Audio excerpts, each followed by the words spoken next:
Lucky Marwat थाना पेजू की हदूद में search and strike operation RPO Bannu Sajjad Khan के अहकामात की रोशनी में और डीपीओ लकी मरवत मोहम्मद जवाद इसहाक की खसूसी हिदायत पर एसएचओ थाना पेजू इनाम खान की क़यादत में कामयाब कार्रवाइयाँ 6 नामजद मुलजमान बामुसल्लह गिरफ्तार करके असलहा एमुनेशन बरामद कर ली।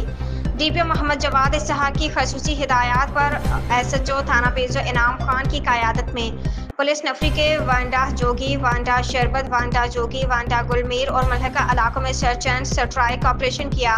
इस कार्रवाई में पुलिस एहलकारों समेत बख्तरबंद गाड़ियों ने हिस्सा लिया और इश्तिहारियों और जुर्म पेशा अनासिर के ठिकानों समेत मुतादिद घरों की तलाशी ली गई। ऑपरेशन के दौरान 6 नामजद मुलजमान को गिरफ्तार करके उनके कब्जे से 1 अदद क्लाशनकोफ, 1 अदद 308 बोर राइफल, 6 अदद पिस्तौल और 195 अदद मुख्तलिफ बोर के कारतूस बरामद किए गए। इस दौरान 5 मुश्तबा गाड़ियों और 2 दर्जन मोटरसाइकिलों की भी जांच पड़ताल की गई। पुलिस हुक्काम के मुताबिक इन कार्रवाइयों का मकसद इलाके में पायदार अमन कायम रखना और जुर्म पेशा अनासिर के घेरा तंग करना है। ये ऑपरेशन आइंदा भी जारी रहेंगे।